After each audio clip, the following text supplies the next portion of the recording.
worst part about being an adult is that when you're sick, you actually have to make your own chicken soup. And alright, I have a confession. I'm not actually sick. I am fully clothed. But I took a sick day today because I feel like you should know how to make matzo ball soup. We call it Jewish penicillin because it will cure just about anything. And yes, that is pseudoscience, but yes, I also think that it is true. Okay, let's get out of bed and make it.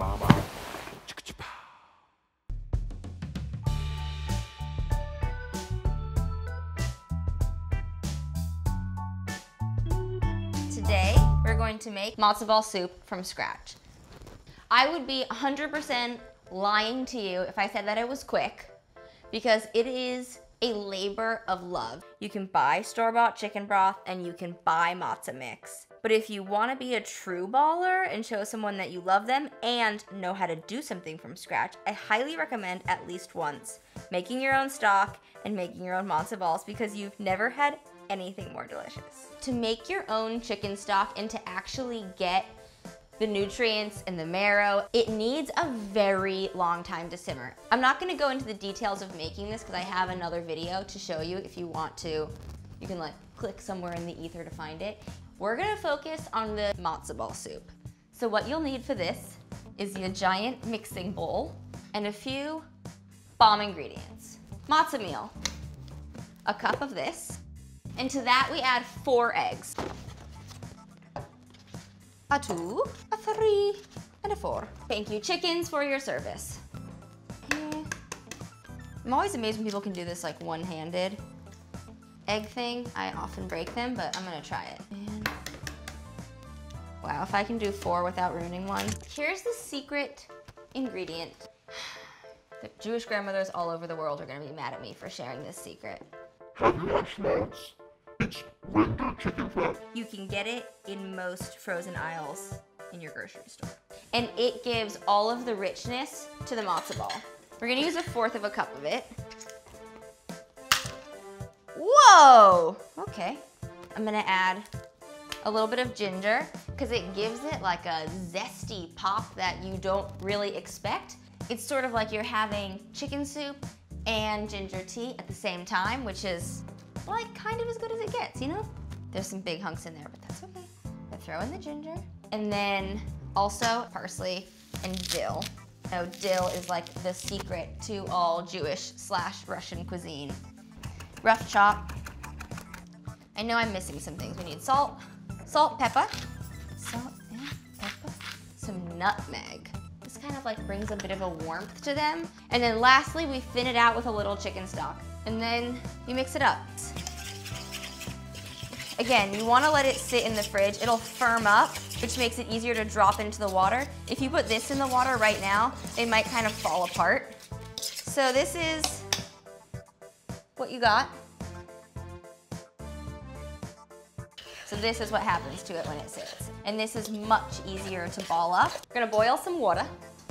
Your matzo ball soup tastes better if you talk like an old Jewish lady. I'm so bad at accents. I'm just gonna stop trying. So here we got a pot of water and we're gonna boil it. And then to the boiling water, we're gonna bring it down to a simmer and we're gonna make the matzo balls. It's me, I'm back. Okay, once it's come to a simmer, you can toss them in. Now, we ball in. I like a smaller matzo ball, like golf ball size. Matzo meal.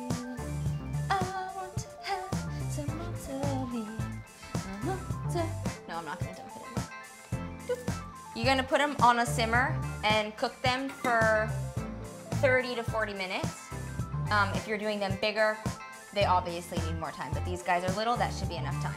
So I'm actually going to add water to this because it is so incredibly concentrated.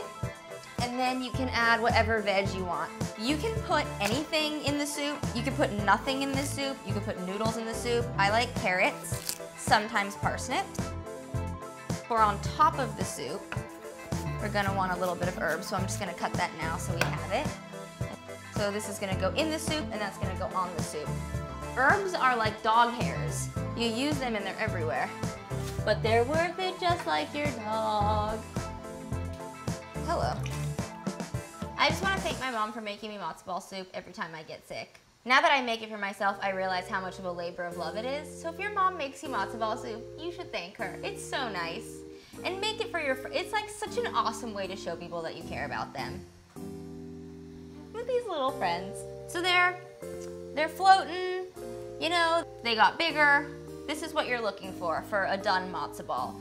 You can see that the eggs are cooked. You can probably see in here. There's like a little bit of white that you can see.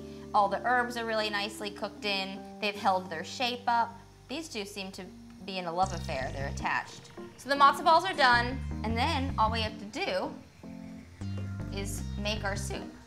Some people are 1 matzo ballers, some are 2. I definitely prefer to start with 2 because you never just want 1, and I like when they have more time to sit in the chicken broth. People have different opinions about how much broth you should put, if they should cover the matzo balls, if the matzo balls should be sticking out, how much matzo ball to soup ratio. I say you do you. Then I'm gonna take a little bit of herbs and just top it. A little bit of fresh cracked pepper and a touch of salt. And that is love in a tiny bowl. This is my favorite thing. I hope that you make it for somebody that you love and that it brings you joy and that you share your recipe with me. And subscribe and watch more videos. I love matzo ball soup.